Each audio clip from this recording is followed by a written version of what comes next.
rendez-vous politique, comme chaque lundi, de Télémiroir. Ce soir avec Marc Dufour. Marc Dufour, c'est la tête de liste du MoDem. Alors, j'ai hésité, j'hésite encore d'ailleurs. Quel est votre titre en tant que leader régional du MoDem, vous êtes? Non, en fait, je suis président de la fédération du MoDem de l'Hérault. J'assume la coordination régionale au niveau des 5 départements de notre région. Et puis j'ai été désigné hier par le Conseil national, après consultation des militants de notre région, comme tête de liste pour mener la liste des régionales au mois de mars prochain. Vous êtes également chef d'entreprise, c'est ça? Oui, tout à fait. Et adjoint à la mairie de Montpellier depuis les dernières élections municipales au sein d'une vaste alliance qui va du Parti communiste jusqu'au MoDem. Absolument. On peut dire ça comme ça. Alors, on a envie de clarification, on a besoin de clarification. Je ne vous cache pas, on a essayé de suivre, même à Télémiroir, on fait des efforts, ce qui se passe au sein du MoDem. On a suivi un vote interne avec 2 tickets, jusqu'à là c'était à peu près clair, hein, pourquoi pas, très bien. Donc il y avait un ticket avec vous, Marc Dufour et Dominique Canu, donc qui est du Gard. Et puis il y avait en face Catherine Labrousse, que l'on connaît aussi un petit peu animée, qui est adjointe à la mairie de Montpellier comme vous, avec Patrice Drevet, pardon. Bon, là, 60-40, vous gagnez, voilà. C'est ça, hein, à peu près? Je ne me trompe pas. Donc, non, c'est pas tout à fait ça, c'est 62-32, parce qu'il y avait quelques bulletins blancs. Bon, 62. Donc c'est 2 militants sur 3 qui ont voté pour ma liste. C'est vous qui gagnez, hein, on a compris. Mais nous, à partir de ce moment-là, et les autres rédactions ici de Nîmes, nous sommes assaillis de communiqués qui nous expliquent que vous voulez avoir comme tête de liste ici Eric Féroud. Or, Eric Féroud est exclu du MoDem. Comment peut-on être exclu du MoDem? Bon, bref, alors où vous en êtes? Bon, alors commençons par expliquer le processus de désignation. C'est presque aussi compliqué qu'au PS. Hein.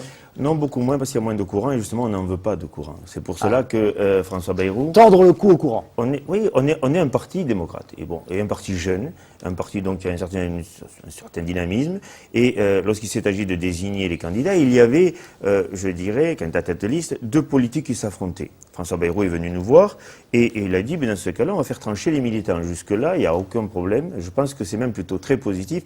J'étais favorable, moi, à ce qu'on organise des primaires bien avant. Il n'avait pas voulu, pour des raisons que j'ignore. Et je ne regrettais qu'une chose, c'est qu'on organise ces primaires entre Noël et le jour de l'an. C'est pas la période la plus favorable pour mobiliser les militants. Et pourtant, ils se sont mobilisés en nombre, ce qui montre l'intérêt qu'ils ont attaché. Alors, c'était quoi? C'est-à-dire combien? Il y a combien de militants du MoDem sur la région? Sur la région, enfin, à jour de cotisation, et donc en capacité de voter, c'est entre 3000 et 3005. Je n'ai pas le chiffre exact parce que je n'ai que les chiffres de l'Hérault. Dans l'Hérault, j'ai 1300 militants, mais seulement un peu moins de 900 en situation de voter parce qu'à jour de cotisation. Voilà. Donc, bon, les départements ne sont pas tous de poids équivalent. D'après les informations que j'ai, ça va être 3500 les autres, notamment François Bayrou, on a compris le mode de désignation du candidat. J'aimerais simplement vous indiquer qu'est-ce qu'on choisissait. C'est pas choisir entre Patrice Drevet et Marc Dufour. Ça n'aurait que peu d'intérêt. Mais Patrice Drevet n'est pas membre du MoDem. Il représente l'Alliance des écologistes indépendants, avec une bannière Génération Écologie au sein de l'Alliance des écologistes indépendants. Et il a des fonctions d'élu dans le cadre de majorité UMP, avec parfois une appellation de nouveau centre. Je rappelle qu'il y a 3 mois, nous avons voté en Conseil national à l'unanimité, je crois que c'est important, à l'unanimité, que nos listes seraient des listes indépendantes, donc menées par les MoDem, indépendantes pour porter nos couleurs. C'est sûr qu'on pouvait s'interroger, même François Bayrou s'était interrogé pendant l'université d'été. Que faut-il faire? Notre parti n'est pas au mieux de sa forme. On a eu des difficultés à la suite des européennes, il faut le reconnaître, et la vie des partis est émaillée de situations, de passages un peu difficiles. On s'est posé la question à l'unanimité. Nous avons décidé et voté qu'il y aurait des listes indépendantes. Bon, quand François Bayrou organisait ses primaires... À l'unanimité, avec votre propre voix, Bien sûr. Voix. Vous n'étiez pas forcément partisan de ça, vous? Ah non, mais je me suis posé la question comme bien d'autres.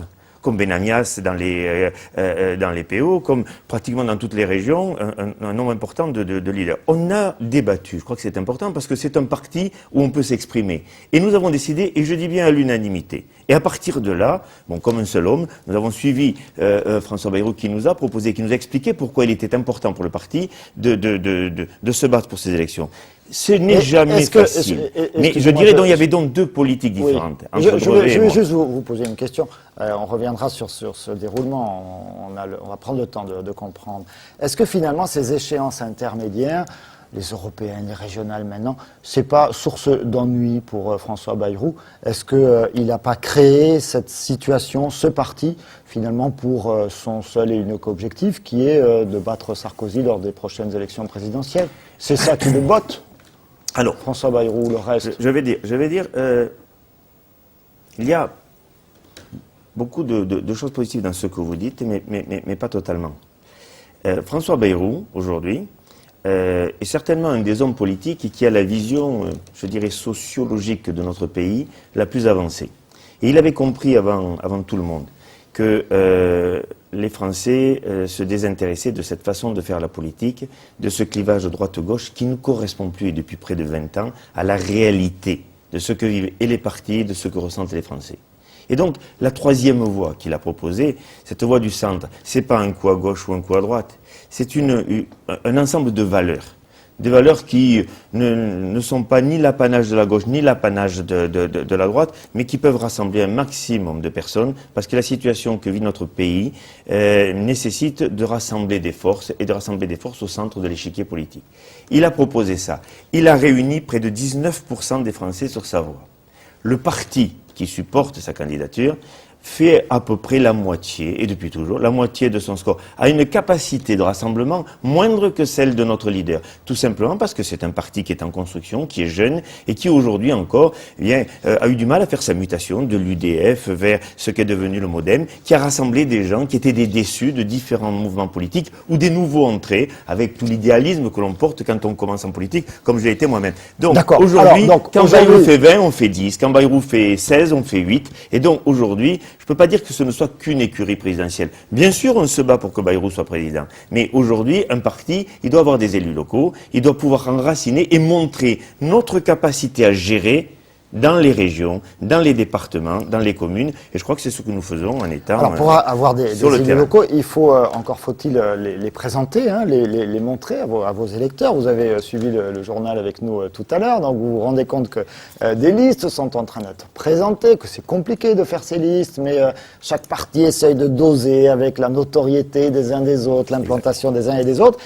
Et vous, alors, qu'est-ce qui se passe? Alors, Éric Firoud, pas Éric Firoud? Alors, bon, j'ai 5 départements. Philippe Berta, pas Philippe Berta? J'ai 5 départements. J'ai été désigné comme tête de liste et j'ai proposé, conformément à nos statuts, des têtes de liste dans chacun des départements. C'est réglé dans les PO. C'est réglé où Chantal Gombert va mener la liste avec James Collet en deuxième position. C'est réglé dans l'Aude, où nous avons René Cohn qui va diriger cette liste. C'est réglé pour la Lozère, où nous aurons un tandem avec Philippe Rouchou, qui est maire et conseiller général de Chanac, et Marie-Christine Guittard, qui est présidente du MoDem dans le Gard. Je vais moi-même mener la liste dans l'Hérault. Et j'ai proposé à Éric Firoud, non mais je vous explique qu'il y a déjà 4... On va y arriver. Éric Firoud et Dominique Canu seront le tandem que j'ai proposé comme tête de liste pour la Fédération du Gard. Il se trouve que les responsables de la Fédération du Gard ont proposé d'autres candidats. Et conformément à nos statuts, François Bayrou va faire voter dans tous les départements de France, c'est pas propre au Gard ou à notre région, va faire voter en fin de semaine, par vote électronique, l'ensemble des militants de la région sur les têtes de liste. Nouveau vote. Jusqu'à présent, tout ce qui s'est passé, conformément, il y a une semaine, j'ai présenté ça à l'Union régionale qui a voté mes 5 proposition de tête de liste. Maintenant, on va voir ce que l'ensemble des militants va faire. Donc sur le Gard, il faut encore un petit peu... c'est l'affaire de 3-4 jours qu'on est en train de terminer. Mais vous savez, une primaire, ça se vit avec passion, parce que d'abord, on est des gens du Sud et qu'on a une passion, et on s'est battu là-dessus. Mais ce qui nous... je dirais, différencie les uns des autres, est beaucoup moins important que ce qui nous rassemble.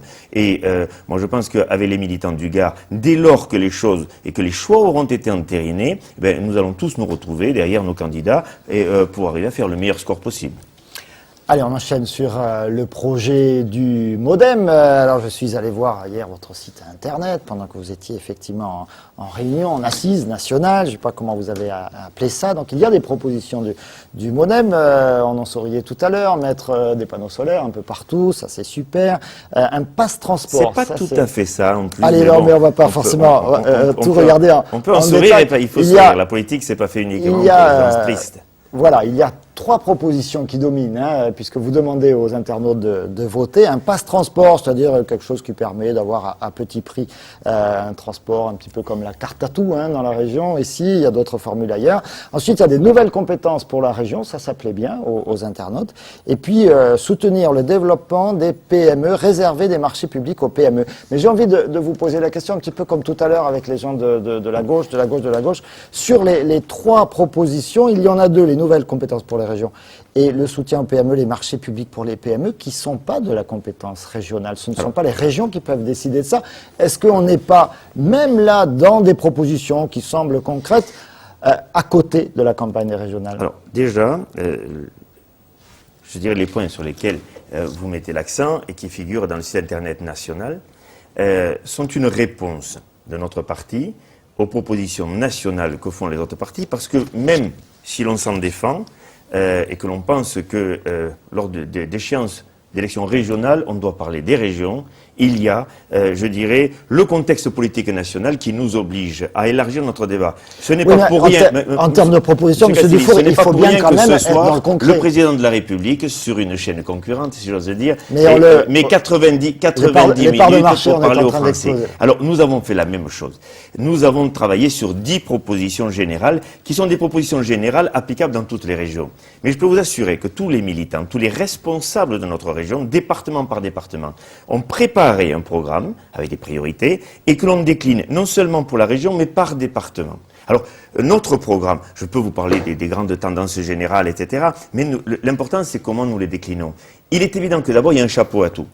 Nous sommes peut-être le parti qui, plus que tous les autres, est à l'origine et volontaire pour la décentralisation. Plus que tous les autres, nous sommes pour plus de pouvoir pour les régions. Nous avons pris des positions très fédéralistes au niveau de l'Europe et nous considérons que les régions doivent avoir beaucoup plus de poids. Nous sommes, comme diraient les politiques, les plus girondins des partis politiques de la République. Et je crois que c'est important de le savoir. Et donc nous disons plus de pouvoir. Parce qu'il faut rapprocher le pouvoir des gens. Plus de transparence et également plus de contrôle. Ça, c'est le chapeau général. Et je dirais que si j'avais 3 axes à choisir pour mon programme, mais le programme fera l'objet, dès lors que j'aurai les listes complétées, et d'une présentation beaucoup plus exhaustive. Mais je dirais, il y a 3 grands chapitres. Il y a 2 chiffres qui m'interpellent. Et que beaucoup abordent, mais que peu traitent. Nous avons 12% de chômeurs de la population active et près de 30% ou 35% de jeunes qui sont à la recherche d'un emploi. Et ça, c'est dramatique. Et nous avons près de 20% des Languedociens, des Languedoc-Roussillon, qui vivent en dessous du seuil de pauvreté. Alors on a le soleil, mais je ne suis pas convaincu que la misère elle soit moins pénible au soleil. Et cette misère, elle est tangible dans notre région. Alors mon programme, ce sera à Nîmes samedi. Alors mon programme, c'est bien. Mon programme, c'est essayer déjà de mettre l'accent sur le développement économique. Et le développement économique est indissociable, bien sûr, du développement durable. Mais contrairement à ce que disent beaucoup les partis écologistes, je suis farouchement opposé, nous sommes farouchement opposés à une décroissance, et surtout une décroissance sélective, qui créera moins d'emplois, qui créera plus de différences, qui créera plus de misère et plus de clivages entre les plus nantis et les plus pauvres. Non, il faut de la croissance, mais de la croissance responsable. Et aujourd'hui, arrêtons de rêver. C'est au niveau des PME, c'est au niveau de l'artisanat, c'est au niveau de l'agriculture que nous pouvons créer des emplois avec une agriculture de proximité. Aidons ces entrepreneurs. Aidons ces petites entreprises. Il y a des pays comme l'Allemagne qui ont fait leur croissance sur les TPE. Nous, dans ce pays, on a à la fois que dans les grands groupes. Plus c'est gros, mieux c'est. Proglio, il avait déjà Veolia, on lui rajoute EDF. Et si on pouvait en rajouter encore, mais C'est au niveau des toutes petites PME. Quand un artisan il crée un emploi, 2 emplois, quand un commerçant en crée, c'est comme ça que l'on fait. Bayrou, dans sa candidature au présidentiel, avait dit on exonère les 2 premiers emplois de charges sociales, etc. Notre programme régional s'inspirera de cette approche et donc ça va sur le microcrédit, ça va sur l'aide au TPE, etc., etc. Le deuxième axe, attendez, je vous ai dit 3 axes. Le deuxième plus rapidement, les troisièmes. Alors je vais très vite. Le deuxième axe, c'est la formation. On parle de la formation, etc., mais la formation aujourd'hui, on en a besoin. C'est logique, c'est la compétence du Conseil régional. Dans notre pays, près de 160 000 jeunes sortent, soit de leurs écoles, de leurs cours secondaires, soit des études supérieures, sans aucune qualification. Qu'est-ce qu'on leur propose à ces gens-là? On leur propose rien. Aujourd'hui, il faut créer, des filières de formation. Il faut responsabiliser les régions des critères de formation qui débouchent sur des emplois. Tout le monde, vous me chahutiez tout à l'heure sur les panneaux solaires. Plus on pourrait dire beaucoup sur les panneaux solaires parce que aujourd'hui, qui paie l'électricité que produisent les panneaux solaires, qui les paie très très cher, c'est les contribuables. Hein, parce qu'on oblige les contribuables à cotiser là-dessus et à acheter beaucoup plus cher le kilowatt produit par l'énergie solaire. Alors c'est très bien l'énergie solaire, les énergies renouvelables. Mais il faut quand même ne pas se tromper et on va découvrir qu'il y a une bulle sur l'énergie solaire et sur les panneaux solaires et d'énormes scandales. Monsieur Dufour, on va rester un petit peu synthétique. Il y a un troisième axe avant que... Les infrastructures. Les infrastructures parce que cette région ne pourra se développer que si elle multiplie les échanges. On tourne le dos à la Méditerranée. De l'autre côté de la Méditerranée, vous avez un marché immense avec des pays en développement et qui ont des ressources minières, pétrolières, le gaz en Algérie, qui sont en train de s'équiper et nous pouvons, voilà, c'est-à-dire de l'aérien, du ferroviaire, de l'autoroute. Une dernière question. Vous avez dit tout à l'heure, quand François Bayrou fait 20, on fait 10. 10, ça peut permettre de se maintenir au deuxième tour. Un petit peu moins de 10, si on veut continuer d'exister, il faut faire une alliance. Vous êtes prêt à faire alliance avec qui? Je vais vous dire. Aujourd'hui, on a le choix entre une droite, et notamment M. Couder, qui pendant 18 ans a fait alliance avec le Front National pour diriger cette région aux côtés de M. Blanc. Et de notre côté, avec quelqu'un qui a fait un certain nombre de choses positives pour la région, mais qui a peut-être oublié ce que veut dire le mot respect, le mot humanisme. Je parle de Georges Frêche. Et je pense que le MODEM a toute sa place au milieu, une voix énorme, qui met l'homme au centre de sa préoccupation politique. Parce que les hommes politiques ne sont pas au-dessus de ça. Bref, avec une proximité. Vous connaissez tous vos conseillers régionaux? Vous ne connaissez pas les conseillers régionaux. Je voudrais que les conseillers régionaux soient connus, donnent leur numéro de téléphone et que les gens puissent les appeler quand ils ont un problème qui concerne leurs compétences. Personne ne les connaît. Donc moi je pense... Vous me répondez sur le deuxième tour? Alors je vais vous répondre. Ce ne sera certainement pas avec l'UMP. Parce qu'on ne peut pas, aujourd'hui, se reconnaître dans les valeurs que l'UMP défend à travers le président de la République. Ce sera pas avec l'UMP, donc ce sera ou personne, et je l'ai déjà fait il y a 6 ans. J'ai dit ni Frêche ni Blanc, avant même que le MODEM existe. Donc aujourd'hui, personne n'a à me donner de leçons là-dessus. Ou alors j'essaierai de voir dans quel contexte la politique que nous préconisons et que j'ai très rapidement évoqué devant vous, peut s'exprimer. Et c'est le national et les militants qui décideront. Et aujourd'hui, l'avantage, c'est que comme nous partons de bas, comme nous sommes un jeune parti, on n'est pas à la recherche de place. On est à la recherche, on veut faire passer nos convictions, parce que nous savons exactement ce dont cette région a besoin, et nous allons essayer, nous serons peut-être les troubles-faits, les agitateurs d'idées. Je vais vous couper la parole, puisque sinon on va m'en faire le reproche. Je vous avais un tout petit peu débordé, c'est pas bien grave. Merci d'avoir été avec nous. J'espère que vous, téléspectateurs, vous avez bien compris les positions du MODEM approchées ce soir par Monsieur Dufour. Pour ce qui est de la tête de liste gardoise et de la liste gardoise, il faudra attendre la fin de la semaine, c'est ça? C'est ça. Merci encore, merci à tous de nous avoir suivis. À très très bientôt sur Télémiroir.